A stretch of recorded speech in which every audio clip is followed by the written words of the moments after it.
Welcome to Mock 10 Sports. Glad you're with us on this segment. We're at the mid-season report. It's report card time. We're here to give you a little bit of SEC power rankings. You see on social media all the time I post them weekly. I'm bringing them to you video format now. So I'm going to go 1 through 14, mid-season. We're going into week 7, 1 through 14, ranking the SEC. We're also going to get into Coach of the Year right now. If the season ended today, who would be Coach of the Year? Offensive Player of the Year. I'm going to give you the Defensive Player of the Year, Newcomer of the Year, Freshman of the Year, where I was wrong preseason and where I was right preseason. So let's get it started. Let's get into the power rankings. Number 1, I still like the Georgia Bulldogs. Offensive line starting to play better. That started in the second half against Missouri. Stetson Bennett looking like he's going backwards a little bit, but I think he's got a little bit of a shoulder injury. Wait till they get guys like A.D. Mitchell back. Just Ladd McConkey has an injury. They got a couple guys beat up right now. Georgia's going to get some guys back. I still like the Dogs right now on a neutral site to be the best team in the SEC. I would take Georgia right now against anybody. Number 2, the Alabama Crimson Tide. I think with Bryce Young, Alabama is the best team in the SEC. But I think that'll be in December. If you hear me right, I think Bama's defense kind of starting to get into a little feel of how they are, what defenses they want to use. They're incorporating their new Cheetah package with Will Anderson, Dallas Turner, and Chris Braswell. I'm liking that. They're getting creative from that standpoint. Let's get Bryce Young back a little bit healthy, and I like the Tide come December. But if we're playing right now, I would like Georgia, like I mentioned. They're sitting at 1, but Bama's sitting at 2 for me right now. The offensive line's starting to come on. Eric Walford and the boys starting to play a physical brand of football that I'm liking, that I saw them control the line of scrimmage against A&M this past week. And given the circumstances, A&M was expecting run a lot. Very impressive from that group. Some stuff we didn't see last year that you're starting to see from that offensive line unit. Number 3, the Tennessee Volunteers and Josh Heupel and his guys. What an impressive win the Vols had going into Baton Rouge, tough environment at Tiger Stadium, and making that place was a Tennessee home game at the end of the game. Fourth quarter, Tennessee's taking the stadium over. It just looked too big for LSU, and it looked like Tennessee was a team that looked like they know what they're doing. They know who they are. They got an edge. They rolled it in Tiger Stadium and from the get-go laid the wood on LSU. So I tip of the cap to them. They're coming in at number 3. Big game this week, as we all know, at Neyland. Biggest game, biggest third Saturday in October game since 1989 probably, where both Tennessee at least, probably since maybe 2016, they really feel like they have a chance to win the football game. So it'll be interesting to see how Tennessee moves up. Them and Alabama could slide up or down depending this week. Going to 4, this may shock some. I've been high on them all offseason. The Mississippi State Bulldogs, Mike Leach and his guys. The state offense just starting to come together, man, in all aspects. Will Rogers, we know him. He does real Will Rogers things. The running game is tremendous right now. They dominated Arkansas up front this past week. Arkansas decided they were just going to have a 3-man front all game. You know what? Mississippi State's like, all right, we're just going to run right at you. Mississippi State offensive line is starting to play physical. You like the receivers with Ducking, with Ra Thomas, Austin Williams. You like those guys. It's a really good receiver group. Coming in at number 5, the Ole Miss Rebels. The run game for Ole Miss is very good right now with Zach Evans and Quinshon Judkins. I'm just waiting on the Ole Miss team to play a full game. You see halves. They were struggling at half against Vanderbilt. They come out and play a great dominant second half. They just haven't played a full game all year, and they're coming up on their stretch where they're going to have to play a full game and and have a dominant performance. Going next, I like Kentucky. Kentucky at number 6 for me. Obviously, without Will Levis, huge key to the team. I think he's the best quarterback, best upside from an NFL standpoint is Will Levis to me. I know that's Bryce Young's the best overall quarterback that I would take on my team to go win a game. But Will Levis, I think, has the most NFL upside. That's what I'm trying to say. But without him, we saw last week, not a lot of teams can replace a top 10 quarterback or top 10 draft pick, in my opinion. But as we saw, they struggled offensively. South Carolina got a big win against them. Kentucky just looked real lethargic and tired. But I'm going to give them their full resume. I'm sitting there at 6. I think Will Levis is going to play this week against Mississippi State. Another interesting game down in Lexington. Number 7, the Texas A&M Aggies. Quarterback play, major issue for the Ags. I mean, Haynes King played one of his better games last week, gave him a shot against Bama, but still not good enough. You see some young guys flashing all over the place for him. You see guys like Denver Harris. You got guys like Evan Stewart. Guys like that are going to have a real future. Moose Muhammad, guys are going to have a real future for the Ags. I do like where they're coming from. They're playing a lot of young cats. I think they were rotating. I heard a stat about like 18 young guys in their defensive rotation or something last week. They're playing a lot of young guys, and I see a future, but at some point, is year 5 just, hey, we're playing a bunch of young guys in year 5. It's like, you shouldn't be having to do that. But I do see a future. They just need to keep finishing strong here. Try to take 3 out of their next 4, which I think will be tough. Try to get to that 8-win mark and try to springboard a bowl win into some kind of positivity heading into the next season. Moving to number 8, LSU. Very inconsistent unit. That's the word that comes to mind when I think LSU. Just special teams is horrendous right now. The offensive line plays not great right now. The quarterback is very timid. He doesn't turn the ball over, but he doesn't really take any chances either. I feel like they have some weapons on the outside. Been a little disappointed, though, lately with the Quinshon Booty. But it'll be LSU. The defense kind of looks like they're wearing down a little bit. The defensive line unit is a position that I liked going into the season, but it looks like they're a very underwhelming group. South Carolina Gamecocks coming on strong. They're coming in at 9. Signs of life. They're about where I thought they would be right now, 4-2, but they haven't really passed the eye test for me. I thought they would be better from that standpoint. But big win at Kentucky, first road win for Shane Beamer in the SEC. I like what the Gamecocks are doing. They're off this week, but if they could get Texas A&M next week in Columbia, again, South Carolina has never won that game. They could get Texas A&M in Columbia. That would be humongous. So from South Carolina, I thought they would get the Kentucky game, but maybe Tennessee doesn't look as winnable as it did preseason, and maybe that A&M game is now for them. So it'll be interesting. Big game 2 weeks for South Carolina for them to move up here in the power rankings. Coming in at 10, Florida. Very similar to LSU to me. Just inconsistent is the word. They're running the football fine. They make some plays up front on defense, but they just give up so many explosive plays on defense. I really don't think they have an identity right now. It's interesting them in Florida and LSU are playing this week. Florida, just another inconsistent team. Like this week's big win. It'll be a big game for them and LSU. Somebody is going to feel like they just kind of revamped their season, and somebody's going to feel like, what do we really have to play for left? And it's only week 7. So it'll be interesting. Moving to 11, Arkansas. Has there been a team that has been more injury snake bit than the Arkansas Razorbacks? Also, they are just lacking athletes on the defensive side of the ball. Poor tackling in space has been an issue for them. Barry Odom didn't forget how to coach defense. They just really don't have the personnel, and a lot of that is attributed to injuries. Plus, the most important position on the field, KJ Jefferson's out. 12, the Missouri Tigers. I'll be honest, tip of the cap to Eli Drinkwitz and be able to get those guys to come back week to week. After the Auburn game, after the Georgia game, they came back and had a chance against Florida like I thought and fought hard. I give them credit.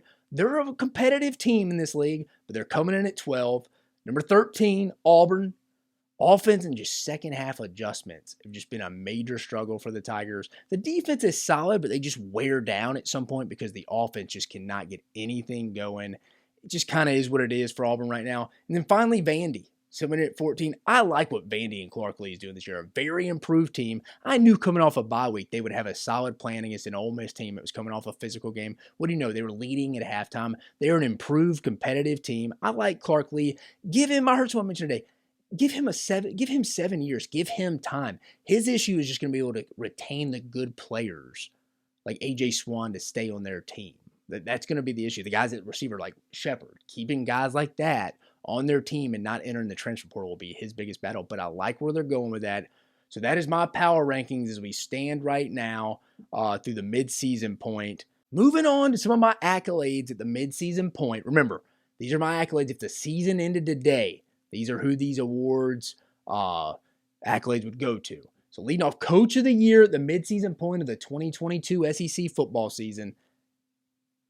Coach of the Year, we got to give it to Josh Heupel and the Tennessee Vols. The guys are rolling right now. His side of the ball, I know he's the head coach, but what he focuses on, the offense is rolling. It travels. It plays well every week.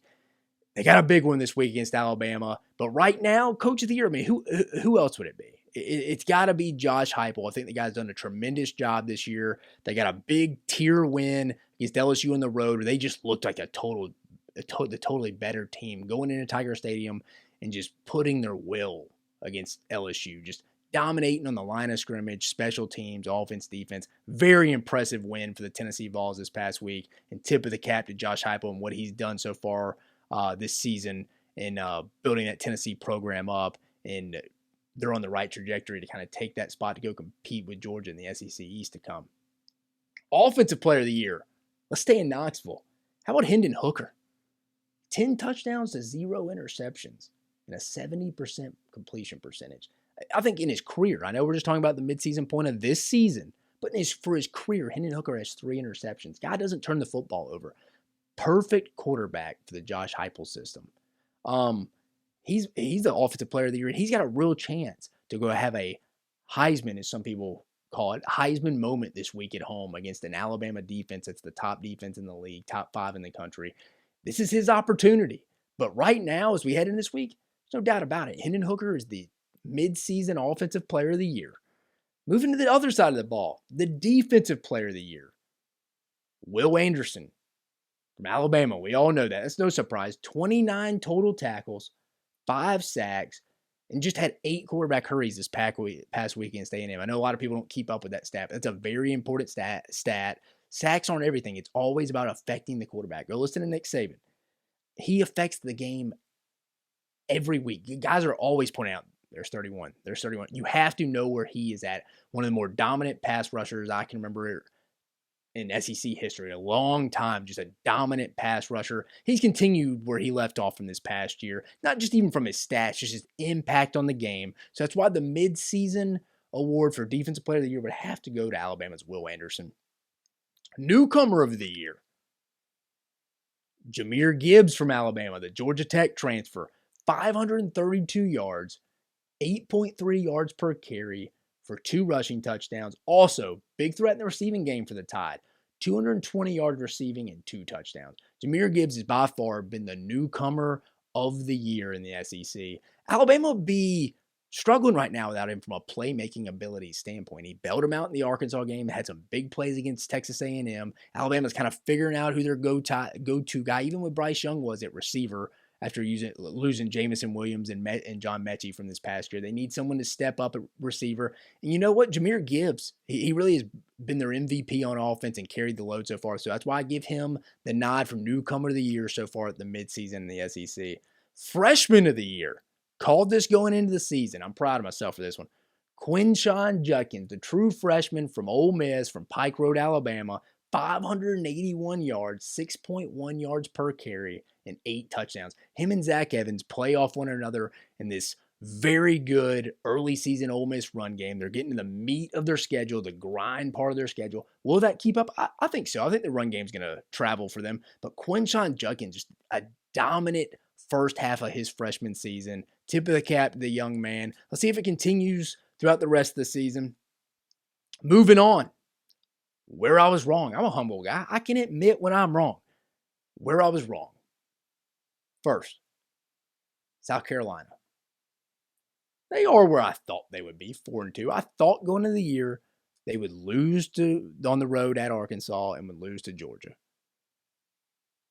They got some wins against Georgia State, Charlotte, South Carolina State, and they got the big one against Kentucky this past week. So they're sitting at 4-2, just like I said. But the eye test isn't there. And I also had them finishing second in the East, which it's possible mathematically. But Tennessee is a tier above them by far. I like South Carolina's momentum right now. So it's funny we're going through this after they just got a big win. But the eye test just doesn't pass second in the SEC East. But their record is where I thought they would be right now. So they got Texas A&M. They're on a bye week this week, but they got Texas A&M in 2 weeks coming to their place, to Williams-Brice Stadium. Texas A&M's off this week as well. South Carolina, Marcus Satterfield on offense, continue to come up with some good offensive play calls, good offensive game plan like they had against Kentucky this past week.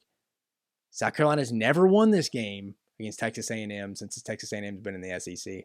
They're due. It's a night game in Columbia. They're due to win this game. This would be another big win for them to keep chipping away to try to get 7 or 8 wins. But I don't think they finished second in the East like I predicted in the preseason. That's where I think I was wrong so far at the midseason point.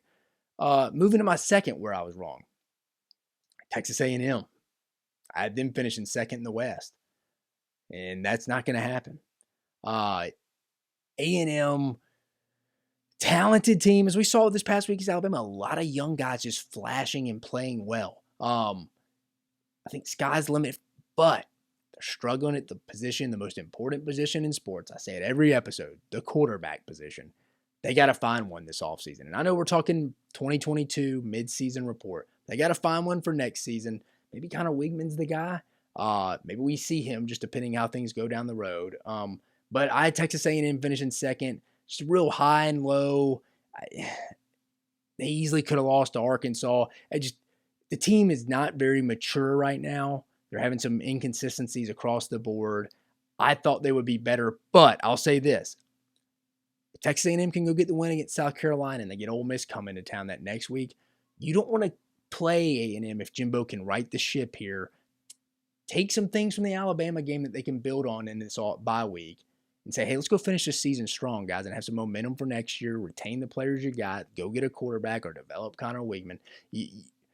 If you can do that, I don't want to be playing A&M come the end of the year because I think they could be playing hot, which is what I predicted. I just thought it would be obviously we didn't think the App State game was going to happen, so that's a loss. I think they just kind of they already have too many losses under their belt, but there's still a lot to play for from a momentum standpoint and finishing the year strong. And where I was right, how about the Mississippi State Bulldogs? Mike Leach and his guys in Starkville sitting at 5-1 right now, and they should be undefeated right now. They should be 6-0. They took a big loss to LSU on the road a couple weeks ago. They were up with 10 minutes left in the fourth, and Austin Williams fumbles a punt deep in his own territory. Probably a punt he shouldn't even have fielded. Should have put his heels on the 10-yard line and let it go behind him. But he didn't. So they're sitting there at 5-1. I thought State would finish anywhere from third to fourth in the West. But the eye test, they're kind of the opposite of South Carolina to me. The eye test is passing. The offense is rolling right now because you know what? They got a run game that they're physical. They're physical up front, and they dominated Arkansas, solid Arkansas offensive line last week up front. Mississippi State did on defense. Guys like Cam Young, Nathan Pickering stepped up. You're starting to feel like Mississippi State's kind of taking that turn. The only issue they have, though, moving forward, is they do draw Georgia out of the East, but it's in Starkville. But they got a big one this week at Kentucky, and they go on the road to Tuscaloosa next week. So if they could split these next two, that would be huge. But Mississippi State, one of the more underrated teams in the country, they're starting to catch fire after their loss against LSU. But here at Mike 10 Sports, we've been saying all offseason, Mississippi State is an 8 or 9 win team. And I would have said they were a 9-win team if they didn't have Georgia on the schedule. Who knows, though? They can go split these next two against Kentucky and Alabama. Look out. And finally, my last point on where I was right preseason, now we're here at the midseason point, Anthony Richardson. Nothing personal against the kid. I never bought the hype, though, that he was a top 10 draft pick or top 3 quarterback in the country going into this season.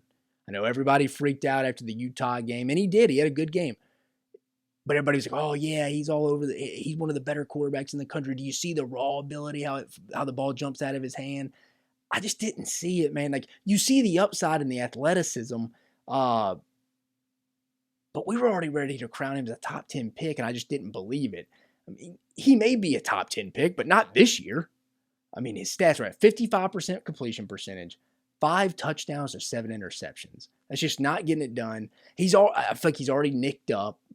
I was reading an article today. He's already nicked up this year. He was nicked up last year. A guy at his size should not be getting nicked up and having these nitpicky injuries. He's a big physical guy. That is his strength. So if he's always going to be hurt or limited on the shelf, that takes away from one of your strengths.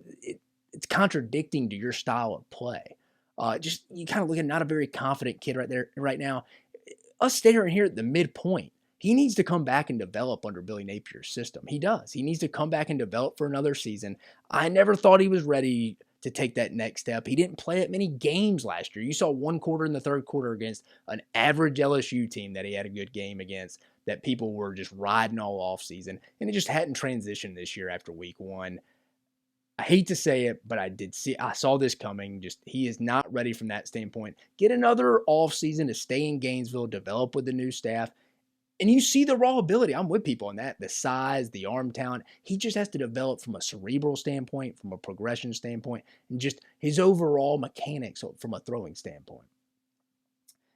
I appreciate, and again, this is just mid-season, and I appreciate you joining us on this segment of Mach 10 Sports. Some good topics to talk about there, where I was right, where I was wrong, where the power rankings stand right now. We still got a whole half season, guys. It's kind of a little scary, though. We're already to the midpoint of the season. Feels like we were just opening up fall camp. But, man, we're starting to get some meaningful games every week now. And it's only going to get better. We're finally starting to find out who these teams are, like I keep saying. And I can't wait for each Saturday to turn on that television, go to these games, see who's continuing to develop, and just see where these teams leave off, where they continue, where their trajectory, where they finish this season. But I just wanted to circle back, go over some thoughts from preseason to now. But again, I appreciate you joining us on this segment of Mock 10 Sports. Have a great week. Keep following us on Mock 10 Sports for the best information on SEC sports.